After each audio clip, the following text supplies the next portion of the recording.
자, 반갑습니다. 신화경제연구소 TV 이윤환입니다.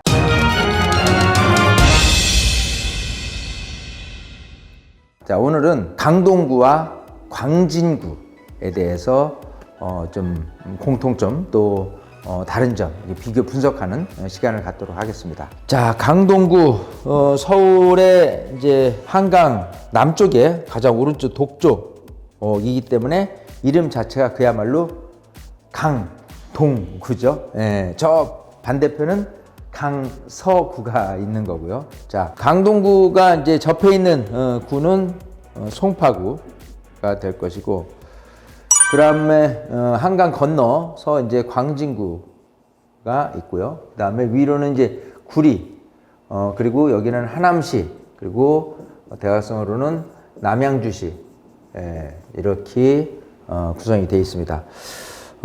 지하철 노선은 여기처럼 이제 5호선 노선 하고요. 5호선 노선이 이쪽 강동역에서 이렇게 갈라지죠.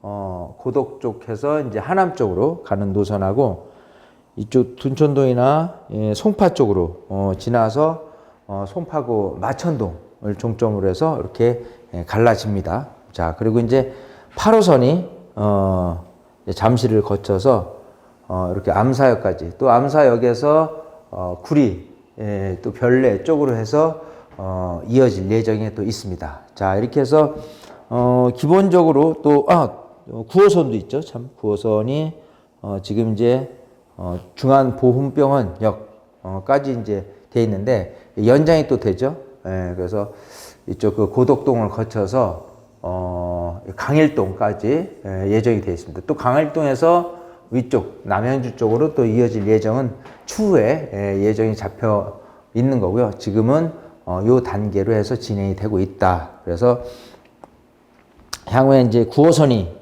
추가적으로 이쪽으로 연장이 된다 그러면 굉장히 이제 강남 접근성도 좋기 때문에 입지면에서 보면은 굉장히 좋다. 특징적인 거는 암사동 하면요, 우리가 언뜻 떠오르는 게 암사 유적지를 떠올릴 거예요. 그럼 예전부터 그 시대에 암사 유적지, 그야말로 이곳에서 터를 잡고 살았다 하면 주거지 형태로서는 굉장히 좀 우수한 곳이다 라고 볼 수가 있겠습니다. 자, 이쪽에 이제 우선 이 강동구 청장은 현재 이제 작년에 임기를 시작한 국민의힘의 이수희 강동구청장이고요. 어쨌든 요 강동구 말고도 송파구라든지 또 이 광진구라든지 전부 다 작년부터 구청장은 국민의힘이다라고 볼 수가 있겠습니다. 자, 이게 왜 또 중요하냐면 기본적으로 이제 같은 당 소속, 이제 서울시에서 이제 25개 구가 있지 않습니까? 그 중에서 이렇게 같은 소속의 당이라고 한다면은 서울시에서 추진하는 신속통합계획이라든지 모아타운이라든지 이런 거에 대해서 긍정적으로 받아들이고 적극적으로 추진하는 움직임이 있을 거고요. 또 다른 당이다, 민주당이다라고 한다면은 거기에 대해서는 그다지 이 국민의힘보다는 적극적일 수는 없다 판단하기 때문에 굉장히 좀 당의 소속이라는 것도 굉장히 좀 중요할 것 같고, 현재 이 강동구 갑을 다가 이제 민주당 국회의원 소속, 또 건너편에 이제 광진구 갑을 모두 민주당 소속에 현재는 있고요. 내년 총선에 과연 어떻게 움직일 거냐 하는 게 이제 관전 포인트가 아닐까 생각이 되고요. 그 관전 포인트의 어떤 핵심적인 요소가 모아타운이나 신속통합계획, 재개발 이런 부분으로 얼마나 적극적으로 어필을 할 것이냐에 따라서 판도가 정해질 수 있다. 저는 그렇게 예상을 할 수가 있겠습니다. 자, 그래서 그런 측면에서 봤을 때 이제 강동구에 대한 전체적인 상황을 이렇게 보니까요. 우선적으로 강동구가 위치한 곳이 이 천호역 주변에 또 성내동이라든지 또 암사동이라든지 이런 선사 유적지가 있는 쪽인데, 자, 이쪽 그 천호동 같은 경우에 그 입지는요, 굉장히 슬럼화돼 있다. 서울시에서도요, 그야말로, 한강 이남 쪽에서, 판자촌 집이다. 굉장히 낙후된 곳이다라고 한다면 천호동이다. 그래서 천호동이 사실, 재정비 촉진지구 해가지고 뉴타운 지역에 지정이 됐다가 많은 곳이 또 해제됐어요. 또 해제됐지만, 모아타운으로 이미 지정된 곳도 있고 활발하게 재개발의 움직임은 굉장히 높다. 왜냐하면 이쪽 그 기반시설이나 이런 것들 보면은 언뜻 보더라도요, 굉장히 좀 반듯반듯한 모습이 아니에요. 그래서 삐뚤삐뚤한 열악한 기반시설을 갖춰 있는 상태다라고 한다면은 재개발의 필요성은 굉장히 크다라는 부분이고요.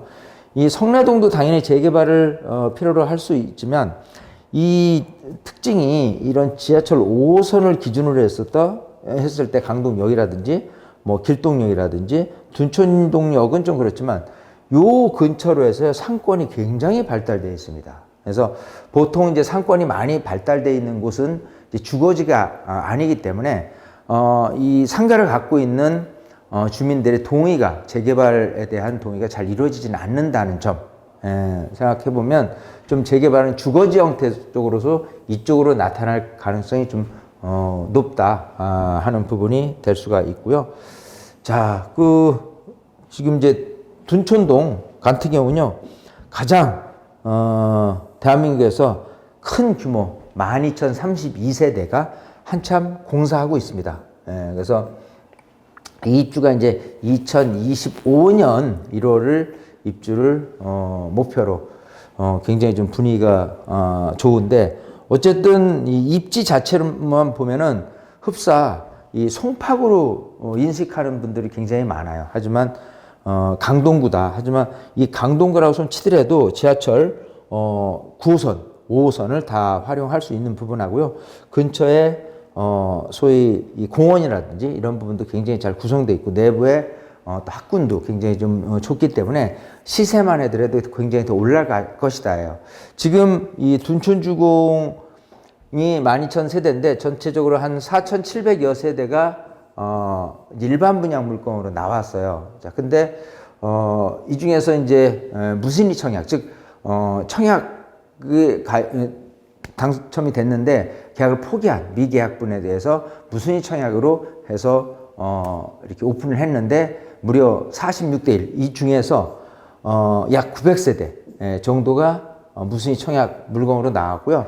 14,000명 정도가 몰렸습니다. 그래서 46대 1 정도로 굉장히 분위기 뜨거워요. 왜냐하면 30평대 기준으로 대략 한 12, 3억이다 라고 한다면 향후에 올라갈 가능성이 충분히 있다라고 예측을 할 수 있는 게 지금 이제 이쪽은 같은 강동구라고 손치더라도 송파 또 올림픽 공원하고 가깝지 않습니까? 이 이름 자체가 올림픽 파크, 올림픽 공원 포레원이에요. 예, 그렇듯이 이렇게 중심지 이 송파구하고 인접돼 있는 이런 곳이 향후에 얼마나 갈 거냐는 이쪽 그 강동구에서 대표적으로 이제 재건축 단지들이 모여 있는 이 고덕동 일대의 아파트 단지들이 대체적으로 한 4년 차 된 아파트들인데 여기에 뭐 2단지 입주한 그라시움이라든지 이런 부분들의 아파트 시세가 16억 정도, 16억에서 17억까지도 되는, 물론 이제 뭐 급매물로 나온 것 같은 경우는 15억 이하도 저층으로 있을 수 있지만 어쨌든 대체적으로 5, 6억 선이다라고 한다면 여기서 얘기하는 12, 3억 선 정도가 분명히 차익이 몇 억은 벌 수 있다는 확실한 근거가 이쪽에서 있기 때문에 굉장히 많이 몰린 것을 볼 수가 있고요. 어쨌든 이 부분은 굵직하게 여기 2025년 입주할 시기에 맞춰서 분위기가 굉장히 사람들의 관심이 몰릴 가능성이 높다 생각하고요. 많은 분들이 이런 얘기를 해요.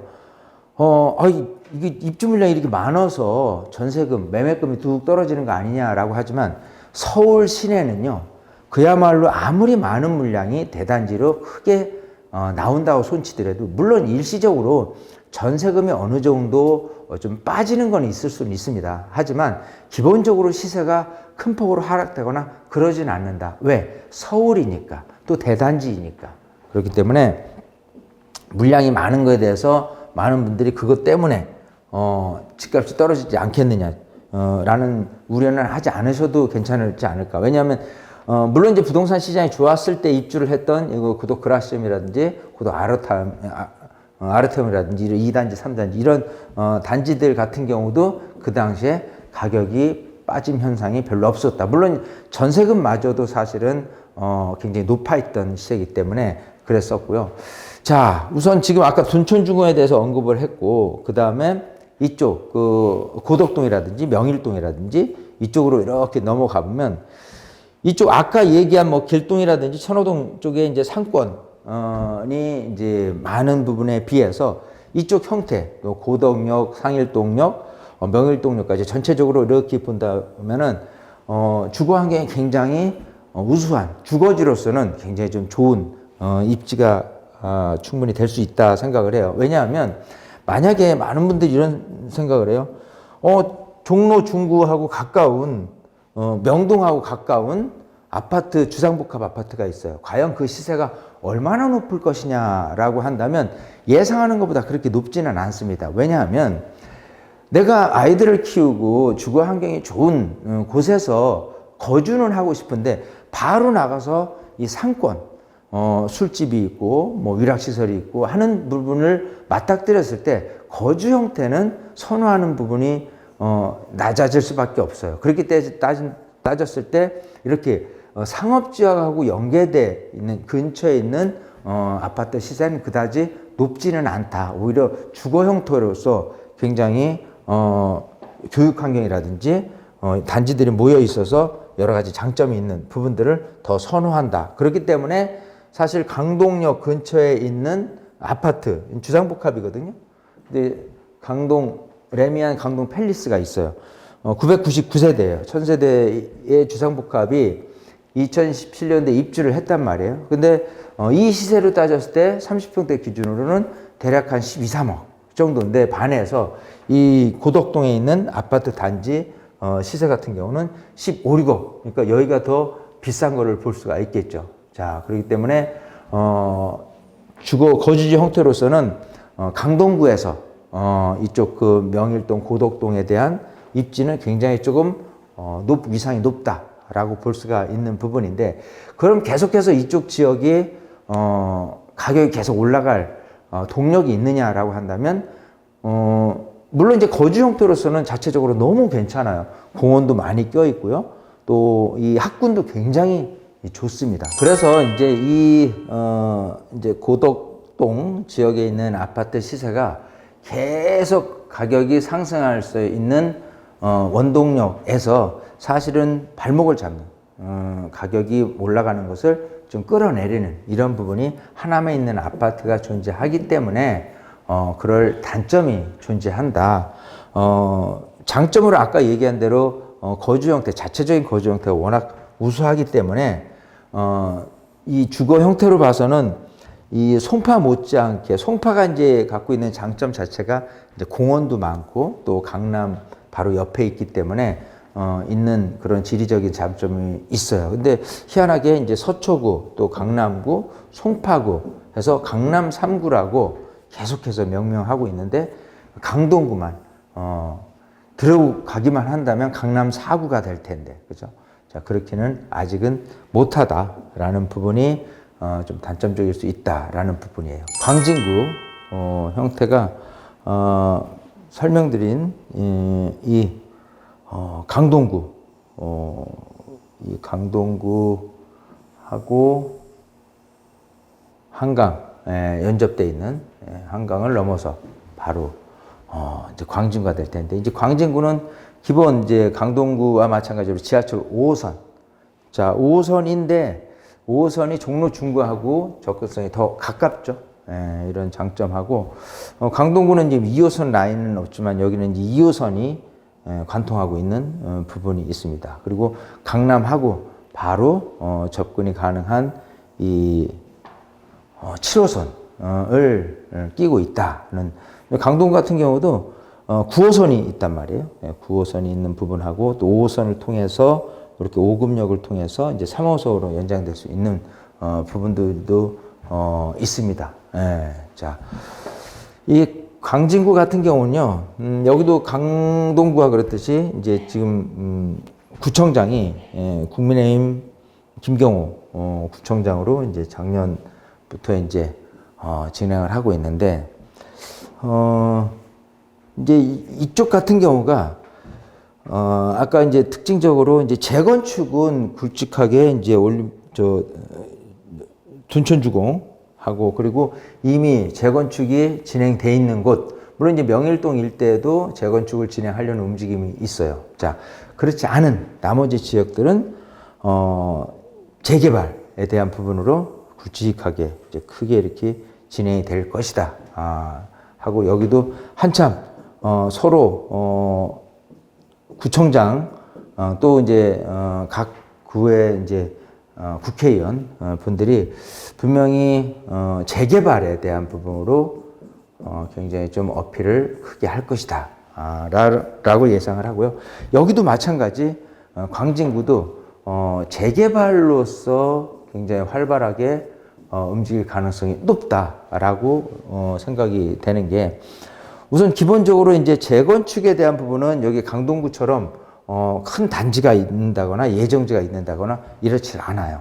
자, 그런 상태에서 뭐 광장동에 있는 극동아파트라든지 이 정도 말고는 재건축을 진행하려는 움직임은 크게는 없을 것이다. 그렇게 된다면은 곳곳에 이 재개발, 신속통합계획이라든지 모아타운이라든지 이런 부분으로 진행을 할 텐데, 이미 자양사동에 신속통합계획이 지정이 됐고 모아타운도 지정이 됐어요. 그럼 추가적으로 이런 식으로 신통계획이라든지 모아타운을 지정하려는 움직임이 곳곳에서 드러날 수 있다라는 측면에서는 이쪽 그 강동구 또 천호동, 성내동 일대하고 비슷할 수 있다.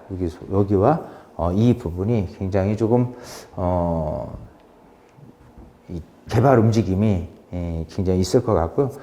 결국은 내년 총선을 두고 많은 주민들의 표심을 얻어낼 수 있는 부분이 분명 이런 개발에 대한 움직임에 의해서 빌라 살기보다는 주거 환경 개선을 목적으로 이제 아파트를 받고자 하는 주민들의 열망이 높을 것이다. 자, 그걸 적절하게 터치를 한다고 그러면 지금같이 서울시장이 신축 공급을 목적으로 정말 많은 완화책을 내놓은 가운데 국민의힘에 대한 국회의원으로 나오는 분들이 얼마만큼 어필을 하느냐에 따라서 굉장히 실질적으로 주민들의 이 동의를 많이 이끌어낼 가능성이 높겠다. 두 곳의 공통점이 있는 부분이 그럴 것 같고요.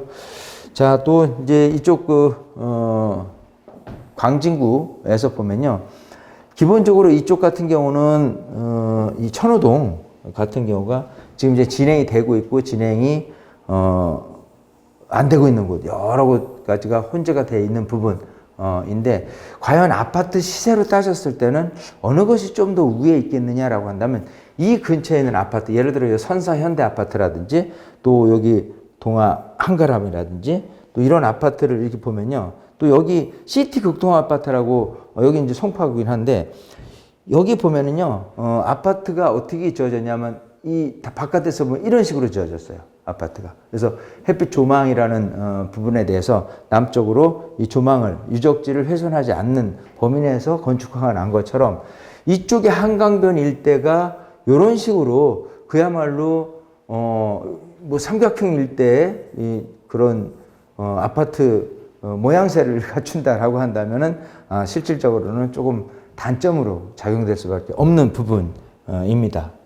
반면에 이쪽 한강변 같은 경우에 그런 걸림돌은 전혀 없다라는 측면에서 본다면은 이쪽 그 강동구도 공통점으로는 재개발을 추진하려는 그런 움직임이 활발할 가운데 이쪽도 활발하고, 또 여기는 그런 아까 같은 건축에 대한 행위에 대한 사선 제한이나 이런 부분 때문에 좀 제약을 받는 반면에 여기는 그런 제약이 없다라는 측면에서 많은 분들의 관심이 비슷하게 쏠릴 것이고, 만약 비슷한 금액으로 투자가 이루어진다라고 한다면 아마도 사람들의 선호도는 훨씬 이쪽에 높게 나타날 것이다 라고 쉽게 판단할 수가 있겠습니다. 자, 왜냐하면 이쪽 뭐 강남이다, 강남 접근성이 좋다라고 했을 때 이제 9호선 라인 같은 경우는 이쪽 둥촌동 쪽으로 해서 이렇게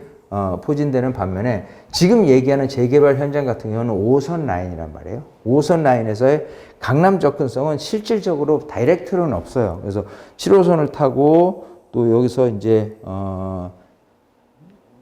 환승을 통해서 이렇게 강남 접근을 한다든지, 5호선을 타고 또 마찬가지 7호선으로 환승을 한다든지 라고 하겠지만은, 여기 같은 경우는 이미 이제 7호선으로 바로 강남에 대한 접근성이 다이렉트로 있는 부분하고, 2호선에 의해서 뭐 송파라든지 종로 중심에 대한 부분으로의 접근성이 굉장히 뛰어나다는 점을 감안을 해 본다면, 이쪽에서의 소위 강남 접근성으로 따졌을 때 점수가 많은 분들의 선호도가 이쪽보다는 좀 높게 나타날 가능성이 있겠다라는 부분이에요. 그래서 어쨌든 이쪽 부분에서의 우리가 좀 관심을 좀 가져야 될 부분이라고 한다면은 특히 이제 자양동을 저는 굉장히 좀 중요한 곳, 또 자양 1동 같은 경우, 또 자양 2동의 한강변 같은 경우를 자양 1동, 2동에 좀 더 관심을 둔다면, 여기는 소위 지금은 아직은 전혀 때묻지 않은, 그야말로 프리미엄이라는 게 존재하지 않는 부분이기 때문에, 이런 곳에서 모아타운이 꾸준히 진행을 하게 된다면은 충분히 어떤 투자적인 관점에서의 소위 이익, 즉 뭐 모아타운이 지정되고 나서의 프리미엄은 자연스럽게 뭐 1억 이상이 붙을 거라고 한다면은 실투자 금액 대략 한 뭐 2억 선, 2억대다라고 했을 때 그 전세 끼고 이제 갭 투자를 해놓는 거죠. 그러고 나서 소위 향후에 뭐 이런 개발 속도에 따라서 프리미엄이 붙는 거로 따진다면 금방 2억대에서 2억을 벌 수 있는, 그 이상을 시간이 지나면서 벌 수 있는 부분으로 생각한다면 이만한 투자 가치가 또 있을까라는 생각이 들고요. 눈이 강조하지만 신축과 구축 부분에 대해서는 신축과 구축을 논할 때 구축이 대지 지분이 크다, 큰 게 좋다라고 생각할지 모르지만 그렇지 않다. 요즘 감정평가에 대한 부분이 현실적인 부분으로 신축의 가점을 훨씬 더 많이 매이고 있다. 왜? 시세가 이게 높기 때문에. 그래서 대지 지분이 구축보다 좀 작다고 하더라도 그건 단점이 될 수 없다. 시세 판단에 의해서 감정평가가 이루어진다라는 부분. 그리고 일단 전세가 잘 맞춰질 거예요. 신축 선호도가 높기 때문에.